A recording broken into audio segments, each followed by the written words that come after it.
Jume ya mwezi huu ilikuwa siku ya kufana sana. Meno zilimeremeta kuashiria ubora wa maziwa. Hewa ilikuwa safi, shamba lilitabasamu na wakulima walijitokeza kwa wingi tayari kwa maarifa mapya. Huko Githunguri, kaunti ya Kiambu, Kilimo Faida Television tulifurahia kuandaa ziara ya mafunzo ya wakulima wa maziwa kwa wananchi wa ushirika wa wakulima wa Queenet kutoka kaunti ya Uasin Gishu kwa ushirikiano na MK Dairy Farm pamoja na Wealthy Farm Solution Program.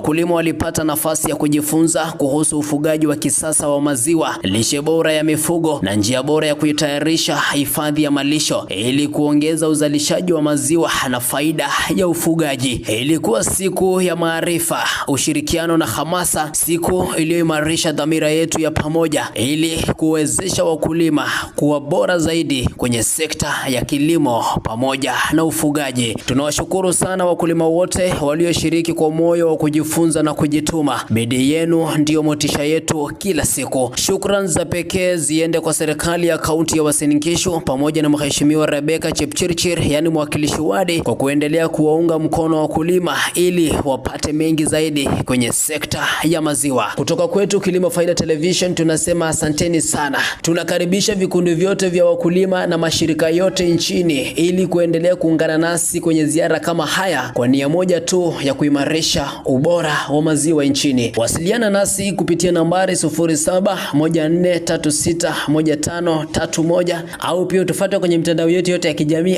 @Kilimo Faida Television. Kwa pamoja tutafanikisha, kwani ukulima ni faida.